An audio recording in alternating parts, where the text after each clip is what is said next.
পুন্টু অতি চুপচাপ ও বোকাশোকা সাধারণ একটি ছেলে। এতই বোকা যে তার বাবা মাও মাঝে মাঝে তার ওপর বিরক্তি প্রকাশ করে। উপরওয়ালা দিল তো দিল, একটা বোকাশোকা ছেলেকেই দিল। স্কুল থেকেও প্রতিদিন মার খেয়ে আসে।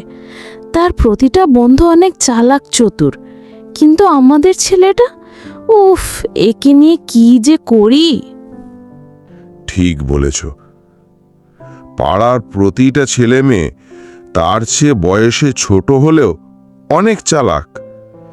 এমন কোনো মিরাকেল যদি হতো, ছেলেটা যদি অনেক বেশি দুরন্ত হতো। একদিন পুন্টুকে তার বোকামির জন্য তার মা প্রচুর বকাবকি করছিল। পুন্টু নিজের রুমে গিয়ে প্রচুর কান্না করছিল। কাঁদতে কাঁদতে সে ঘুমিয়ে পড়ল।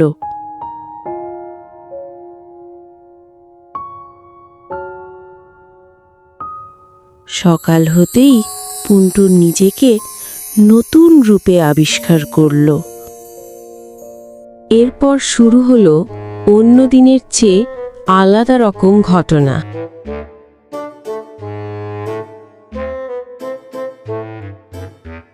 হ্যাঁ রে পন্টু, তোর মা অন্যদিন সকাল না হতেই ঘ্যান ঘ্যান শুরু করে, আর আজ দেখছি একদম চুপচাপ। ঘটনা কি, তুই কিছু জানিস? অবশ্যই জানি। মা কোথায় যেন বের হবে বলে লিপস্টিকটা একটু এগিয়ে দিতে বলেছিল।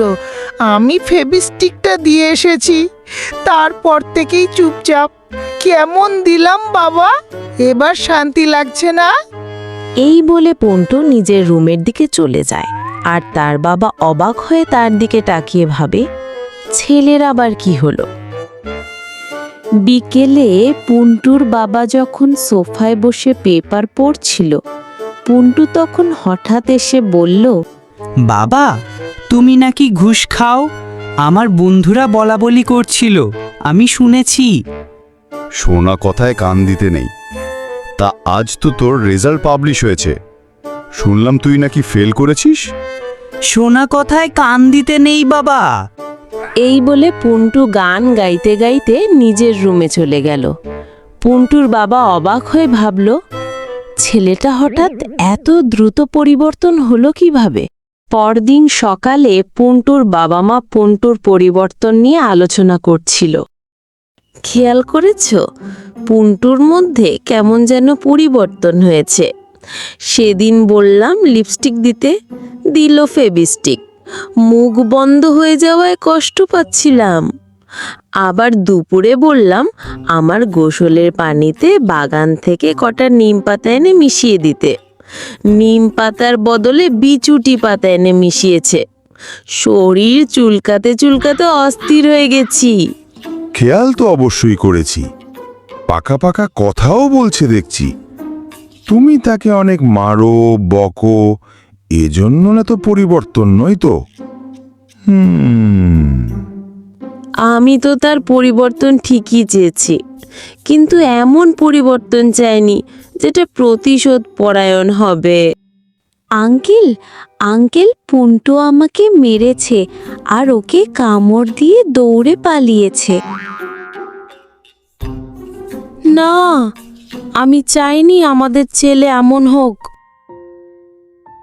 পুন্টুর বাবা মা দুজনই উঠে গিয়ে পুন্টুর রুমে যায়। গিয়ে দেখে পুন্টু শুয়ে, আর জানালার পাশে একটি পাখি। আমি জাদু করে পাখি, আমি ওকে এমনটা বানিয়েছি। আমি দেখেছি তোমাদের ছেলে বোকা বলে তোমরা তার সাথে কেমন ব্যবহার করো। বাচ্চারা বয়সের সাথে সাথে ঠিক হয়ে যায়। তারা তাদের পারিপার্শ্বিক পরিস্থিতি দেখে শেখে। তোমরা তাকে সময় দাও না, নিজেরা নিজেদের মতো ব্যস্ত থাকো, আর তার প্রতি কথায় ভুল ধরো। তাকে বকো, মারো। মা বাবা হিসেবে তোমরা তোমাদের ছেলের সাথে অন্যায় করছো। এতে তার মানসিক বিকাশ ব্যাহত হচ্ছে। এ কারণেই সে চুপচাপ বোকা। তাকে সময় দাও, তাকে বুঝতে শেখো। সে এখনো বাচ্চা। আমাদের ভুল হয়ে গেছে, আমরা আমাদের ভুল বুঝতে পেরেছি। দয়া করে আমাদের ছেলেকে হাঁকের মতো করে দাও। জাদুকরি পাখি তার জাদুর মাধ্যমে পন্টুকে আবার আগের মতো করে দিল।